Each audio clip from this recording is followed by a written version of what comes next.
সেজদা যখন আমরা দেই শুনলে অবাক হবো, কপালটা আমরা মাটিতে লাগাই না? বিজ্ঞানীরা দেখতেছে যখন আমরা কপালটা মাটিতে লাগাই, যদিও এটা নিয়ে একেবারে প্রমাণিত না কিন্তু ধারণা করতেছে, তখন হয় কি আমাদের এই যে এখানে প্রিফ্রন্টাল কর্টেক্স আছে না এবং হিপ্পোক্যাম্পাস, যে দুইটা ব্রেইনের রিজার্ভের মেইন জায়গা, পড়া মনে রাখার মেইন শক্তিশালী অংশ, সেই দুইটা শক্তিশালী হয়ে যায়। তার মানে যত বেশি সেজদা, প্রিফ্রন্টাল কর্টেক্স হিপ্পোক্যাম্পাস তত বেশি পাওয়ারফুল হয়ে যায়। সুবহানাল্লাহ। ব্রেইন যে দামি জিনিস এটা তো বুঝি না, এই জন্য ব্রেইনের দাম বাড়ে, মানুষ কাছে এটা কি আর হবে, এক নাম্বার জিনিস।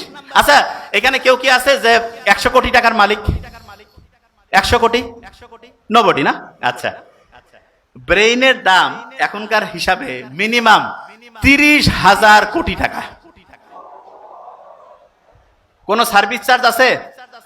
যে আল্লাহ যদি কইতো যে ঠিক আছে 1% করে টাকা দাও, ফকির হয়ে যাওয়া লাগবে না?